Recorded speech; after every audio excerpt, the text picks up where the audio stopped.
আজকের এই স্ট্র্যাটেজিটা আপনি যদি সঠিকভাবে অ্যাপ্লাই করতে পারেন তাহলে আপনার ট্রেডিং জার্নি পুরোটাই পরিবর্তন হয়ে যাবে। কারণ কি? কারণ হইতেছে এই স্ট্র্যাটেজিটা হইতেছে আপনি সাপোর্টে এবং রেজিস্ট্যান্টে যখন মার্কেটটা ব্রেক করবে, মানে ব্রেকআউটে কিন্তু খুবই সুন্দর একটা এন্ট্রি নেওয়া সম্ভব এবং এই এন্ট্রিটার রেট কিন্তু অনেক বেশি পাক। আপনাদের এন্ট্রিটা কেন লস হয় এই বিষয়টাই আমি আপনাদেরকে বলবো। দেখবেন যে ব্রেকআউট দিছে মার্কেট, লং একটা ক্যান্ডেল দিয়ে মার্কেট ব্রেকআউট দিয়েছে ঠিক আছে।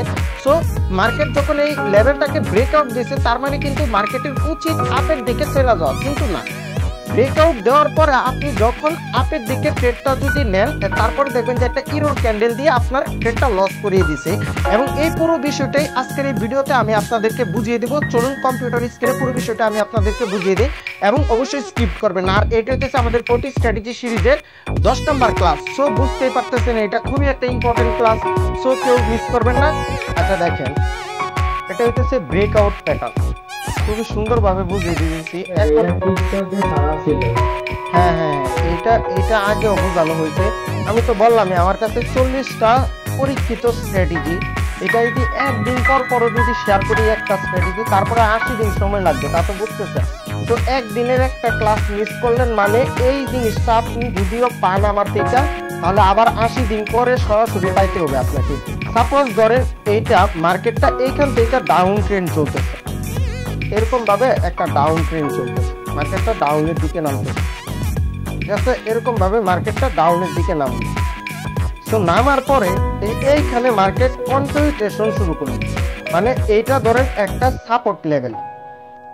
হ্যাঁ, এটা একটা সাপোর্ট লেভেলে আয়সা, কারণ এইখানে রেড হয়েছে তারপরে আবার গ্রিন হয়েছে, মানে এই যে এরকম করতেছে মার্কেট। এখন মার্কেট নিজেও বুঝতেছে না যে ও কোন দিকে যাবে, মানে ও এইখান থেকে আপের দিকে চলে যাবে নাকি এই সাপোর্ট লেভেলটা ব্রেক করে ডাউনের দিকে চলে যাবে, নাকি এই সাপোর্ট লেভেলটাকে রেসপেক্ট করে এগেইন রেজিস্ট্যান্টের দিকে এরকম ভাবে মুভ করবে।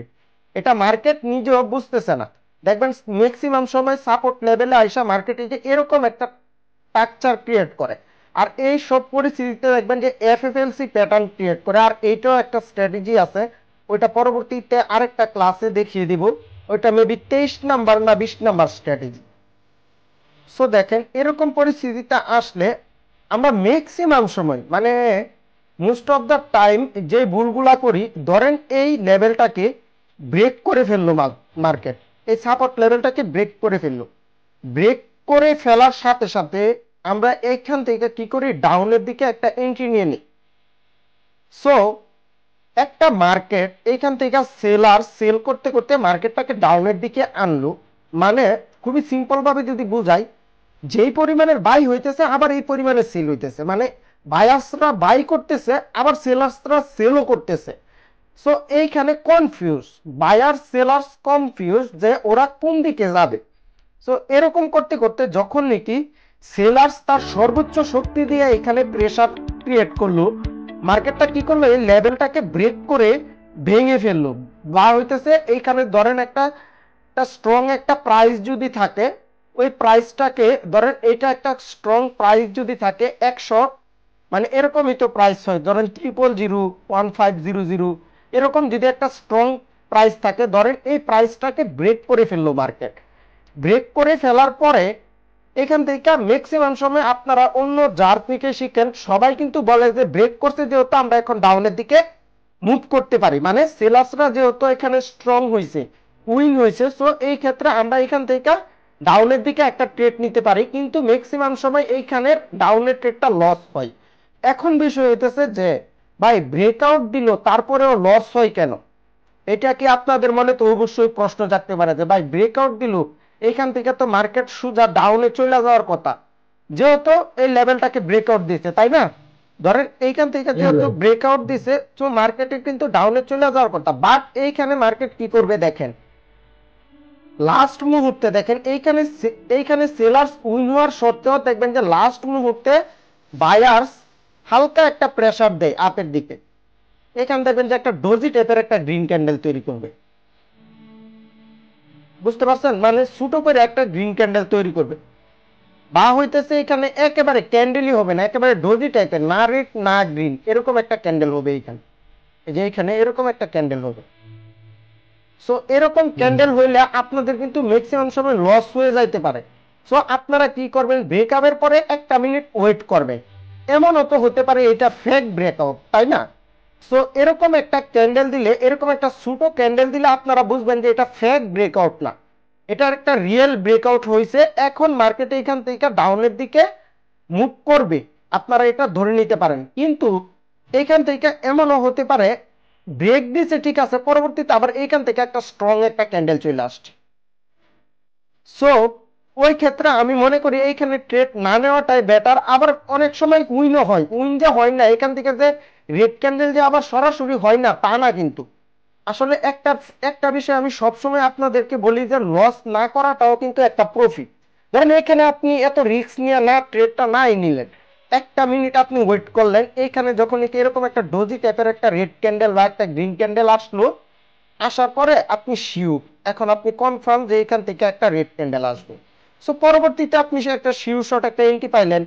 কিন্তু দেখেন মার্কেট কিন্তু আমার ভাবার না, বা এটা আপনাদের পৈতৃক সম্পত্তি না, মার্কেট আমাদের কারোরই কথা মতো মার্কেট চলে না। এরকম হয়েছে মার্কেটে, বিদায় আমি আপনাদেরকে বলতেছি, এটা আমি দীর্ঘদিন মার্কেটে দেখা পাইছি যে মার্কেটে এরকম হইতেছে, যার কারণে নাকি আমি আপনাদেরকে শেয়ার করলাম বিষয়টা। আমি বলছি বললা যে মার্কেট এরকম ভাবে চলবে তা না, মার্কেট এরকম ভাবে চলতেছে বললে আমি আপনাদেরকে বলছি। সো এই বিষয়টা মাথায় রাখবেন। জি ভাই বলেন। ব্রেকআউটের পরে একটা হেলদি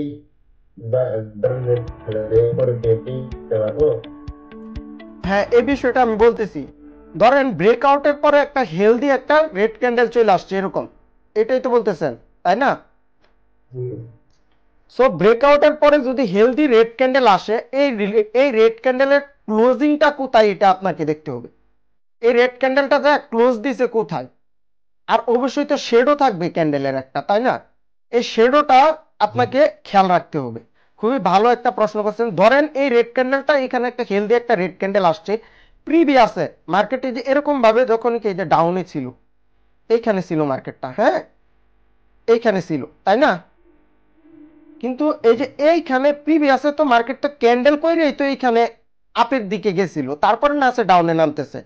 তো ওই ক্ষেত্রে যে এইখানে যদি এরকম যদি গ্যাপ ডাউন থাকে, দেখার চেষ্টা করবেন যে এরকম একটা গ্যাপ আপ গ্যাপ ডাউন আছে কিনা ওই প্রিভিয়াসে, এটার ক্লোজিং এ মানে মিডলে থাকলে কোনো সমস্যা নেই। এই যে এরকম পরিস্থিতিতে কোনো গ্যাপ আপ গ্যাপ ডাউন আছে কিনা, গ্যাপ আপ গ্যাপ ডাউন থাকলে এইখানে আপনি ট্রেডটা নেবেন না, বুঝতে পারছেন?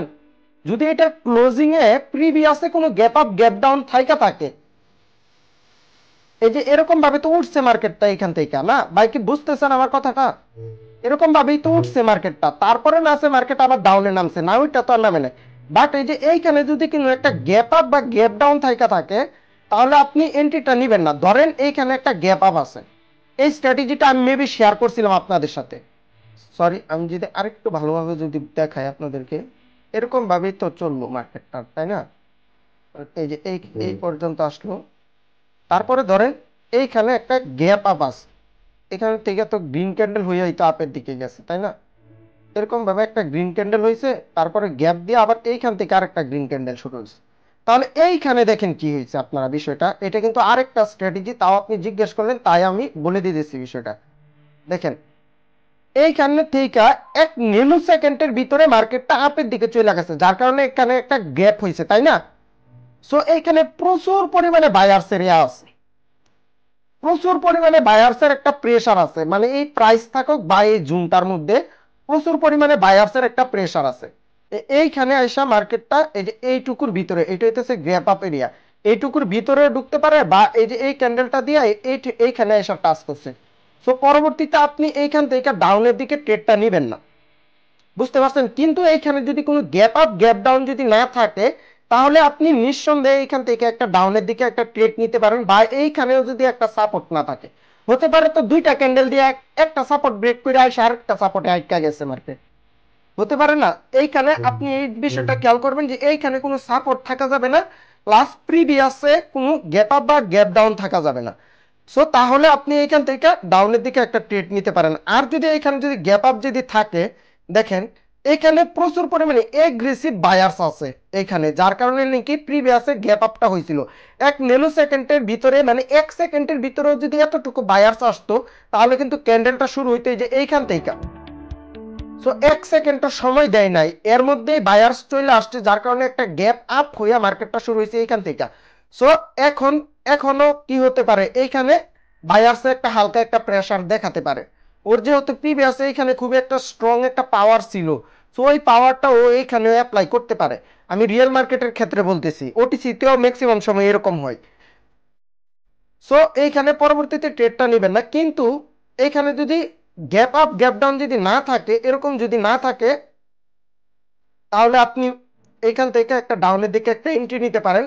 আর যদি এটা যদি নর্মাল একটা ওই যে ওইরকমই তো একটা ডোজি টাইপের একটা ক্যান্ডেল হয় এইখানে, তাহলে তো নিশ্চিন্তায় মানে কোনো টেনশন ফ্রি ভাবে। আর টেনশন ফ্রি ভাবে এই না যে আপনারা অ্যামাউন্টের 100% মাইরা দিবেন, আপনাদেরকে তো আবার কিছু কথা বললেও ভয় লাগে। দেখেন পরবর্তীতে এখান থেকে আপনি অবশ্যই মানি ম্যানেজমেন্ট শিট অনুযায়ী একটা ডাউনের দিকে এন্ট্রি নেবেন, লস হলে হতেই পারে, মার্কেট আমাদের কারো কথাই চলে না। আমি বইলা দিছি বললে যে এখান থেকে উইন হবে এমন না, লস হতেই পারে। আপনি অবশ্যই আমাদের যে মানি ম্যানেজমেন্ট শিটটা আছে ওই শিট অনুযায়ী এখান থেকে একটা ট্রেড নেবেন, কিন্তু আপনি দেখবেন যে 10টা 12টা ট্রেড নিলে দেখবেন যে 8টা 10টা ট্রেড উইন হয়েছে, এরকমটাই হয়। আমি তো এটা দেখছি, না দেখা তো আর আমি বলতেছি না। এটা আবার ভিডিওটা রেকর্ড করলাম, মানুষ তো গালি দিবে, বুঝেন নাই, উল্টাপাল্টা একটা জিনিস শেয়ার করলেই তো হইল না। সো আবার দেখেন সেম এখান থেকে যখন আপের দিকে যাইতেছে মার্কেট, আপের দিকে যাওয়ার পরে এটা একটা রেজিস্ট্যান্ট লেভেল মার্কেটের, এই যে এটা একটা রেজিস্ট্যান্ট লেভেল, এই লেভেলে যায় মার্কেটে যে এরকম করতেছে। আসসালামু আলাইকুম ভাই, আমার একটা প্রশ্ন ভাই। জি ভাই বলেন। বলতেছি যে সাপোর্ট আর রেজিস্ট্যান্সে মানে যে উপগুলো দেয়, তো ওখান থেকে কিভাবে আপনার রেজাল্টের লাইন যেটা সাপোর্ট রেজিস্ট্যান্সটা কিভাবে আঁকাইতে হয়, এটা তো যদি সেই ক্ষেত্রে আরো বেশি ভালো হতো। কারণ তুমি হট থেকেও নিতে পারো, আমি ওই থেকে নিতে পারি, কিন্তু কোনটা বেশি ওয়ার্ক করবে এটা ঠিক আছে, এটা করে হয়ে যেতে পারে। আসলে এটা হইতেছে ভাই অ্যাডভান্স সাপোর্ট রেজিস্ট্যান্ট আছে না, ওই ক্লাসের আপনি যে টপিকটা জিজ্ঞেস করছেন এটা কিন্তু খুবই গুরুত্বপূর্ণ একটা টপিক। আর সাপোর্ট রেজিস্ট্যান্টকে বলা হইতেছে ট্রেডিং এর মাতা পিতা বা হইতেছে বাবা মা বলা হয়। সাপোর্ট রেজিস্ট্যান্ট ছাড়া আপনি ট্রেডিং এর সামনে আগাতে পারবেন না। যত অ্যাডভান্স টপিকই আছে এই টপিকগুলো ক্রিয়েটই হয় সাপোর্ট রেজিস্ট্যান্টের উপর ভর করি। তো আশা করি বিষয়টা বুঝতে পারছেন। আচ্ছা অনেক সময় চলে গেছে এই টপিকটা বলতে যায়। আচ্ছা আমি একটু ফার্স্ট একটু বুঝিয়ে দিই বিষয়টা। দেখেন এইখান থেকে যখন মার্কেটটা আপের দিকে গেছে, এখন এটা হইতেছে একটা রেজিস্ট্যান্ট লেভেল। হ্যাঁ রেজিস্ট্যান্ট লেভেলে মার্কেট এরকম করতেছে, মানে এই যে এরকম মানে উঠতেছে নামতেছে উঠতেছে নামতেছে। এখন মার্কেট ধরেন এইখান থেকে ব্রেকআউট দিয়ে দিল, হ্যাঁ ব্রেকআউট দিয়ে দিল এরকম ভাবে এই লেভেলটাকে রেজিস্ট্যান্ট লেভেলটাকে ব্রেকআউট দিয়ে দিল। আপনারা ওই যে বললামই তো, সাথে সাথে এইখান থেকে আপের দিকে একটা এন্ট্রি নেওয়া যাবে না, যে কোনো সময় এখানে একটা ইরোর ক্যান্ডেল চলে আসতে পারে, বুঝতে পারছেন। ইরোর ক্যান্ডেল আসে আপনার ট্রেডটা লস করা দিতে পারে। সো আপনি 1 মিনিট অপেক্ষা করবেন, অপেক্ষা করার পরে এখান থেকে আপের দিকে একটা এন্ট্রি নেবেন। আর ওই যে সেম ওই যে ওই ভাই যে বিষয়টা বলছে যে এইখান থেকে যদি একটা হেলদি ক্যান্ডেল আসে যে এইখান থেকে, তারপরেও আপনারা পরবর্তীতে আপের দিকে ট্রেডটা নিতে পারবেন কিনা, এটা হচ্ছে সিম্পল। এই পাশে যদি কোনো গ্যাপ আপ বা গ্যাপ ডাউন যদি না থাকে এই যে এইটুকুর মধ্যে, তাহলে আপনারা আপের দিকে এইখান থেকে ট্রেডটা নিতে পারবেন যদি এইখানে কোনো গ্যাপ আপ বা গ্যাপ ডাউন না থাকে, বা এইখানে যদি আবার এগেইন কোনো সাপোর্ট রেজিস্ট্যান্ট লেভেল যদি না থাকে। এখন বিষয় হইতেছে ব্রেকআউট ব্রেকডাউনেরটা বুঝাইলাম, এখানে আপনাদেরকে এখন আমি দুইটা এন্ট্রি বুঝাইলাম, হ্যাঁ দুইটা ট্রেড নেওয়া বুঝাইলাম আপনাদেরকে। সো দেখেন আরেকটা কি আছে এখানে, এইরকম ভাবে মার্কেটটা গেল, যাওয়ার পরে আবার দেখেন সেম এরকম ভাবে আবার মার্কেটটা এখান থেকে ব্রেকআউট না দিয়া, এখান থেকে ব্রেক না করে মার্কেটটা কি করলো, আবার ডাউনের দিকে প্রেসার করলো। প্রেসার করার পরে সেম এইখানে আপনি 1 মিনিট অপেক্ষা করবেন, অপেক্ষা করে তারপরে আপনি ডাউনের দিকে ট্রেড নেবেন। সো এইটার উইন রেশিও কিন্তু আপনাকে প্রায় 70%-এর মতো। মানে এইটা আপনি প্রথমে অবশ্যই ডেমোতে প্র্যাকটিস করবেন, করার পরে আমি যা বলতেছি প্রত্যেকটা টপিক আপনি ডেমোতে প্রথমে দেখবেন, তারপরে রিয়েলে অ্যাপ্লাই করতে যাবেন। সো এইখান থেকে দেখেন এরকম যদি একটা ডোজি ক্যান্ডেল হয়, পরবর্তীতে আপনি এখান থেকে ডাউনের দিকে একটা এন্ট্রি নিতে পারেন। আর লজিকগুলো আগের মতোই সেম, আবার 20 মিনিট খরচ করে লজিকগুলো বোঝাতে যাব না আমি। যারা দেখেন নাই তারা এই যে স্ক্রিন রেকর্ড করা হইতেছে দেখে নিন পরে। সো সেম লজিক আর যদি এখান থেকে যদি একটা আসে, একটা হেলদি একটা ক্যান্ডেল আসে, তারপরে যদি এই যে এইখানে যদি একটা গ্যাপ আপ বা গ্যাপ ডাউন থাকে, তাহলে এখান থেকে আপনি ডাউনের দিকে নিবেন না। আর যদি গ্যাপ আপ গ্যাপ ডাউন বা সাপোর্ট রেজিস্ট্যান্ট না থাকে, তাহলে আপনি এখান থেকে ডাউনের দিকে ট্রেড নেবেন। ভাই আপনারা এখন আমাকে প্রশ্ন করেন, 30 বাজে 5 মিনিটের মধ্যে আপনাদের যা কোশ্চেন আছে বা কোন কোন টপিক বুঝেন নাই সবগুলো প্রশ্ন আমাকে করতে পারেন। আজকের ভিডিওতে আমি যে স্ট্র্যাটেজিটা আপনাদেরকে বুঝিয়েছি, আশা করি এটা বুঝতে পারছেন। তারপরেও যদি আপনাদের কোনো কোশ্চেন থাকে বা কোথাও বুঝতে অসুবিধা হয়, তাহলে অবশ্যই আমাকে টেলিগ্রামে নক দিবেন। দেখবেন এই ভিডিও ডিসক্রিপশনে বা হচ্ছে এটা যদি কোনো এই টিকটকে বা অন্য কোথাও থাকে, তাহলে জাস্ট আপনি খালি কমেন্ট করবেন লাইভ, তাহলে আপনি কিভাবে লাইভে আমার সাথে কথা বলতে পারবেন এই বিষয়টা আমি আপনাদেরকে বলে দেব।